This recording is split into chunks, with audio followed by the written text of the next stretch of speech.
ভারতের ছোট কিন্তু অবিশ্বাস্য সুন্দর রাজ্য সিকিম এমন কিছু অজানা তথ্য লুকিয়ে রেখেছে যা শুনলে তুমি অবাক হয়ে যাবে।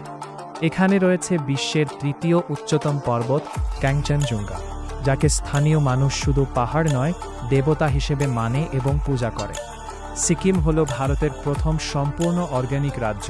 এখানে চাষাবাদে কোনো রাসায়নিক সার ব্যবহার করা হয় না, যা পরিবেশকে রাখে একদম নির্মল। আরও আশ্চর্যের বিষয় হল, এই ছোট্ট রাজ্যে প্রায় ৫,০০০-এর বেশি প্রজাতির ফুল পাওয়া যায়, যার অনেকগুলোই বিরল এবং পৃথিবীর অন্য কোথাও দেখা যায় না। পাশাপাশি সিকিমের পরিবেশ এতটাই পরিষ্কার ও সবুজ যে এখানে প্লাস্টিক ব্যবহারের উপর কঠোর নিষেধাজ্ঞা রয়েছে। প্রকৃতি, সংস্কৃতি এবং রহস্যে ভরা এই সিকিম সত্যিই এক স্বর্গের মতো জায়গা, যা একবার দেখলে ভুলে যাওয়া অসম্ভব।